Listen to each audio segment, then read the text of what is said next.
นางจะมาเดินหาหญ้าเนี่ยนางเดินนางจะหาหญ้านางจะหาหญ้ากิน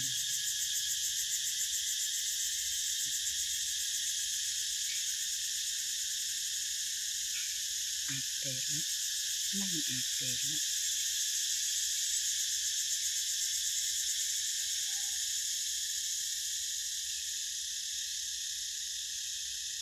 คุณยายคะร้อนไหมคะร้อนไหมคะร้อนไหมคะ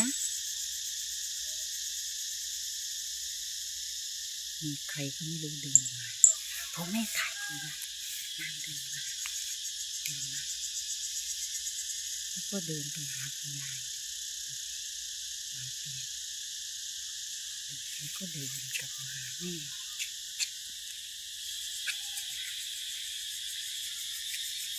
นอนค่ะนอนไม่ได้ทำอะไรเดินมานอน